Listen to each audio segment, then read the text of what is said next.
उन लोगों ने मेरे भाई के साथ बहुत बुरा किया है। अब हम भी चाहते हैं, हमें इंसाफ चाहिए, इतनी सजा इन्हें मिले कि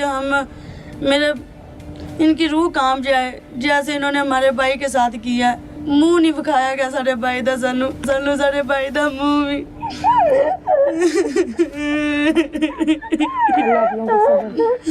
साडा भाई सी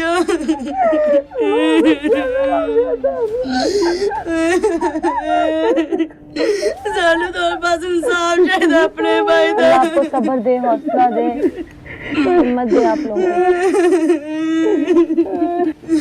वो सफाक लोग कहते हैं जो मुलजिम पकड़ा गया कि जी मेरी बीवी के साथ नाजायज ताल्लुक था, मैंने तो इसलिए मारा। आप माँ हैं, माँ से ज्यादा औलाद को कोई नहीं जानता। नहीं, मैनू सब पता है। उस जेड़ा अपनी बीवी ते इल्जाम लांदा पिया ना, उसके 5 बच्चे, 5 बच्चों की माँ है। अच्छा। हाँ जी, उसका जोड़ नहीं है। वो 25 साल का, वो माशाल्लाह पूरी औरत है, 5 बच्चे ने, 3 बच्चे उनके गुम भी, अल्लाह दी रज़ा हो गई है। 2 बच्चे उनके कोल ने, 1 बच्चा उनका पागल, 1 सही है। आपके बेटे पे क्यों इल्जाम लगा रहे हो? वो बस पता नहीं कि शादी सी इत्थे किते, सानू तो हुण बस तू मैं बुलांदे आंदे ने भी, इस तरह भी बोले ने गड्डी दे झगड़े तो। अच्छा। मैं तो गारी नहीं, मैं कारण दी तो मैं तो करे कोई। ठीक। कहते हैं ज़बान खलक नकारा खुदा होती है। आप लोग क्या समझते हैं? अल्लाह को जान देनी है, हक सच की बात करनी, किसी एक की तरफ नहीं बात करनी। बिल्कुल। क्या समझते हैं कि क्यों कत्ल किया गया इस बच्चे को? इस मुंडे का कोई लड़की के साथ कोई चक्कर नहीं था, जनानी के साथ। अच्छा। वैसे उन्होंने कत्ल किया। वैसे वो वजह तो होती है। ये लड़े हुए थे यहाँ पे। अच्छे दोस्त, हम इस मोहल्ले के रहने वाले हैं। अच्छा। हमने आज तक उस मुंडे को ऐसा नहीं देखा। नहीं देखा। आपने भी कुछ महसूस किया? कुछ लोग कहते हैं कि जैसे कि वो मुलजिमान भी कह रहे हैं कि नाजायज़ ताल्लुक था मेरी बीवी के साथ। ये हमारी ज़ाती जगह है, काफ़ी अर्से से हम यहाँ की शुरू से रह रहे हैं। हाँ। ये लड़के भी हमारे पास यहाँ आए हैं, तकरीबन 15 साल हो गए हैं। हमने आज तक इस लड़के को ऐसा नहीं देखा कि कोई गलत काम किया हो या किसी का पूरे गांव में से कोई ऐसा मसला आया हो सामने। तो ये सरासर वो इल्ज़ाम लगा रहे हैं। अच्छा। कोई ऐसी वैसी बात नहीं है। इल्ज़ाम की वजह क्या समझते हैं आप? मैडम, इल्ज़ाम की वजह तो हमें नहीं पता चला, लेकिन ये है कि असल में इनकी आपस में लड़ाई हुई थी, तो आपस में ये रिश्तेदार भी हैं, कोई पुरानी दुश्मनी लगती है मेरे पॉइंट ऑफ व्यू से। आप यही के रहने वाले हैं, पुरानी दुश्मनी भी तो इल्म में होगी आपके। असल में ये लाहौर से आए हैं, ठोकर से, तो आपस में रिश्तेदार हैं। तो न्यू जो लड़ाई है वो ये थी कि इनकी शादी थी, यानी मरने जिन्होंने मारा ना उनके छोटे भाई की शादी थी। तो वो गांव में देहात में होता है कि कार वगैरह करवाई थी उसने, तो वो उसने मुझे सीट नहीं दी, वो आपस में वहाँ पे गुत्थम गुत्था। इस बात पे कोई किसी को मार कैसे देता है? 4 तारीख को बच्चा जो है ना यहाँ से यानी गायब हुआ, तो माँ बाप देहात के लोग हैं, माँ बाप ने समझा फैक्ट्री में चला गया। 1-2 दिन तो इन्होंने गौर ही नहीं किया। 2-3 दिन के बाद इन्होंने ढूंढना शुरू किया, तो वो इर्द गिर्द देखा, तो ये साथ ही हमारे ना कमाद यानी गन्ने की फसल है, तो वहाँ पे भी ना ढूंढते ढूंढते वहाँ पे गड़ा खोदा हुआ था। तो वो शक हुआ कि वाकई कहीं उसके लिए ना खोदा हो, तो साथ इधर एक और गन्ने की फसल है, वहाँ पे भी ढूंढा तो नहीं मिला। तो आखिर इन्होंने इनको जो है ना यानी कातल पार्टी को ये कहा कि तुम्हारा ये दोस्त था, क्लोजली फ्रेंड था, तो इसलिए आप बताएं यहाँ से। तो वैसे भी जो ना पुलिस ने जो मोबाइल ट्रैकिंग देखी, तो उनकी लोकेशन जो है ना बच्चे की आखिरी लोकेशन यही आ रही थी इस कम्युनिटी में, यानी यहाँ से बाहर नहीं थी। तो इन्होंने फिर उन पे ज़्यादा जोर दिया कि तुम क्लोजली फ्रेंड हो, बताएं। उन्होंने मान कुरान दे दिया जो गांव में होता है देहात में कि मेरी रजिस्ट्री ले लें, कुरान मजीद ले लें। कुरान मजीद भी उन्होंने उठाया कि हम जो है ना आपके वो नहीं हैं। तो आखिर वो ढूंढते, जब ढूंढा गाँव में, तो अब वो भागे हैं यहाँ से, तो इनको शक हो गया कि उनका घर तो देखें ज़रा। तो हम 5-10 लोग चले गए उनके घर में, तो जब तलाशी लेनी शुरू की तो वो घर में जिस तरह बर्तन पड़े हुए थे या जिस तरह वो क्या कहते हैं सब्जी पड़ी हुई थी, उसी तरह ही छोड़ गए वो। अच्छा। उसी तरह छोड़ के यानी भागे हैं। अच्छा। तो जब वो गए तो एक दोस्त जो है वो गुजरने लगा जब उनकी मुआशी वाली हवेली में से, तो वो एक पुराना सोलंग लगा होता है, यानी ईंटों वाले उसको सोलंग कहते हैं, तो वो पुराना लगा हुआ था, एक ताज़ा लगा हुआ था। जब वो वहाँ से गुजरे तो उनका जो पाँव है ना वो नीचे चला गया। अच्छा। जमीन में धंस गया। अच्छा। तो वो दोबारा फिर उसको चेक करने के लिए फिर दोबारा उसने अपनी एड़ी को मारा, तो वो और मजीद हो गया। तो वहीं पे शक हो गया। वो उन्होंने कहा यार यहाँ पे तलाशी तो लें, देखें तो सही तरह। वो थोड़ा सा देखा तो फिर मकामी पुलिस को बुला लिया, मकामी मीडिया आ गई, तो वो लाश बरामद। यानी कि अगर आप लोग उनके घर में उस दिन ना जाते तो कोई पता नहीं चलना था। बिल्कुल, अगर वो भागते ना यहाँ से और हम लोग उनके घर की तलाशी ना लेते तो नहीं पता चलना था। काफी शातिर कातिल हैं। बहुत शातिर लोग हैं। इस तरह जो है ना, मैं आपके न्यूज़ चैनल के दोस्त से वज़ीर-ए-आला पंजाब प्राइम मिनिस्टर साहब से रिक्वेस्ट करता हूँ कि इस तरह के लोगों को कड़ी से कड़ी सज़ा दी जाए।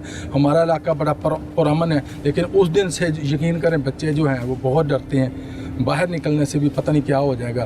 तो ज़ाहिर खौफ और रास फैल जाता है पूरे इलाके में। आप जानते हैं मुल्ज़िम पार्टी को? एक दोस्त ने दोस्ती के नाम पर धब्बा लगा दिया, अपनी बीवी के साथ नाजायज सलूकात की शुबा पर अपने ही दोस्त को बेदर्दी से डंडों के वार से कत्ल कर दिया। अगर उसे अपनी बीवी पर शुबा था तो वो अपनी बीवी को कत्ल करता, उसको भी कत्ल करना नहीं बनता था। दीन और दुनिया आपके साथ, ये मजहबी स्कॉलर खड़े हैं, उसकी भी इजाज़त दीन नहीं देता। आप इस बात को परवान मत चढ़ाएं कि हम ऑनर किलिंग, यानी औरत माँ है, बेटी है, बहू है। दीन में इसकी बहुत सारी चीज़ें हैं। अगर खामद को औरत पे बदकिरदारी का शुबा है तो वो उसको पहले समझाए, ना समझे तो कमरा अलग कर ले, बिस्तर अलग करे, फिर वहाँ से कमरा अलग करे। तब भी ना समझे तो मुसवाक के बराबर छड़ी से हुक्म दिया गया है, तब ना समझे तो तलाक का हुक्म है, कत्ल का फिर भी नहीं है। ये 2 साल पुराने दोस्त से एक ही प्लेट में खाते थे। इन्होंने बहुत जुल्म किया। हमारी आला हुकाम से ये अपील है कि ऐसे दरिंदों को फांसी की सज़ा होनी चाहिए। बिल्कुल फांसी की सज़ा होनी चाहिए ऐसे लोगों को। लेकिन ऐसा क्यों हुआ? हकाइक पर मबनी आज का पुकार मैं आपको दिखाने जा। क्या मजहब इजाज़त देता है किसी को ऐसे कत्ल करने की? नहीं, हरगिज़ इस चीज़ की इजाज़त नहीं देता, क्योंकि पाक नबी सल्लल्लाहु अलैहि वसल्लम का इरशाद पाक है, एक इंसान का कत्ल पूरी इंसानियत का कत्ल है। बेशक उस दौर में भी पाक नबी सल्लल्लाहु अलैहि वसल्लम के दौर में भी इसी तरह आका अलैहिस्सलाम के पास जब लोग आते थे तो उनको सज़ा दी जाती थी काजी के तौर पे। इसी तरह अब भी अल्हम्दुलिल्लाह वही कानून, हम मुसलमान हैं, हम कुरान पे ईमान रखते हैं, आका अलैहिस्सलाम की हदीस पे ईमान रखते हैं, उसी पॉइंट ऑफ व्यू से इस तरह मतलब कि कानून 1 मिनट की भी इजाज़त नहीं देता कि इंसान खुद से फैसला करे। एक और सवाल मेरा बहुत ज़रूरी है। लोग अपने झूठ को छुपाने के लिए अल्लाह की उतारी गई पाक किताब पर हर्फ दे देते हैं और अपने झूठ वो उसको जामिन बना के ले आते हैं। क्या इसकी इजाज़त है? नहीं, झूठ तो झूठ है। पाक नबी सल्लल्लाहु अलैहि वसल्लम का इरशाद पाक है कि झूठ बोलने वाला मुझ में से नहीं है, और किताब हम कुरान का इस्तेमाल करना है इसमें। और यही तो एक ट्रेंड बन गई, ये जहालत का जो माना जाए कि ये ना पढ़ने की वजह से, दीन के नज़दीक ना होने की वजह से इस तरह की हम जहालत वाली बातें कर जाते हैं कि कुरान को कुरान नहीं समझते।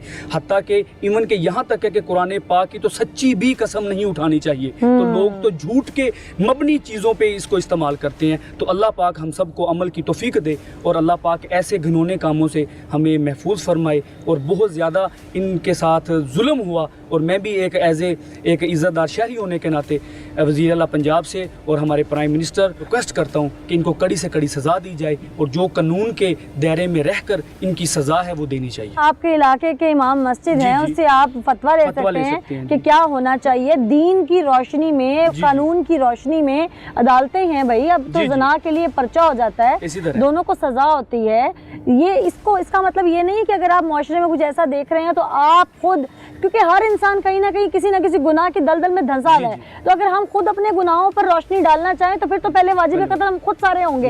इसलिए किसी का कत्ल करने का जो फैसला है वो मैं, आप या कोई नहीं कर सकता, ये सिर्फ जज के पास अख्तियार है। दुनिया से रुसवा होने का और हम गलत कार्यों में जाने का सबसे मेन पॉइंट ये है कि हम अल्लाह के दीन से दूर हैं, जिसकी तालीमात पाक नबी सल्लल्लाहु अलैहि वसल्लम ने सहाबाए किराम को दी, और दर बदर हमारे पास वो हदीस की शक्ल में, कुरान की शक्ल में हमारे पास है, मगर हम इस दीन से दूर हैं। इसलिए हम पे मुसीबतें भी हैं, हम पे आफतें भी हैं, और शैतान का गिरफ्त भी हम पे ज़्यादा है। शैतान की गिरफ्त भी हम पे ज़्यादा है, लेकिन इसमें अहम किरदार किसको अदा करना चाहिए? जो आम सादा लोग अवाम को समझा सके। हम मसाजिद में जाते हैं, बात है सिर्फ जाने की। उलमा का क्या किरदार है इसमें? जब आप मसाजिद में नहीं जाएंगे तो उलमा क्या करेंगे? वो तो जो मिंबर रसूल है, जिसके वो वारिस हैं, उस पे बैठ के वो कुरान पाक की तालीमात और दर्स दे रहे हैं। मगर हमारी बदबख्ती, हम वालिदैन बच्चों को नहीं तलकीन करते, हम बच्चों को अच्छे रस्तों पे अगर किसी बुरे के साथ देखते हैं तो माँ बाप को चाहिए कि उस बच्चे को रोक दिया जाए कि आप मस्जिद में क्यों नहीं जाते। नमाज के टाइम पे बच्चा کرپٹ لڑکے کے ساتھ اگر پھر رہے تو یہ والدین کی ذمہ داری ہے کہ وہ عالم دین، الحمدللہ ہمارے پورے پاکستان میں الحمدللہ مساجد میں علماء کرام موجود ہیں، تو ہمیں خود چاہیے کہ اپنے بچوں کو قاری صاحب کے پاس چھوڑ کے آئیں اور ان کو بتائیں کہ ہمارا جو دین ہے وہ کیا بتاتا ہے۔ یہ تو انڈیویجول ہر انسان کا فرض ہو گیا نا، میں علماء کا کردار پوچھ رہی ہوں، وہ کیسے کردار مزید ادا کرنا چاہیے؟ جی علماء کو چاہیے کہ آقا علیہ الصلوۃ والسلام کی سیرت پہ زیادہ سے زیادہ روشنی ڈالنی چاہیے، کیونکہ پاک نبی صلی اللہ علیہ وآلہ وسلم کی ذات اقدس ایسی ہے کہ جو اس کی روشنی میں اپنی بھی تعلیمات کو جاری رکھے گا وہ قطعاً ایسا کام نہ کر سکتا ہے، نہ وہ کوئی گناہ کا کام کر سکتا ہے اور نہ کسی کو گناہ کی دعوت دے سکتا ہے۔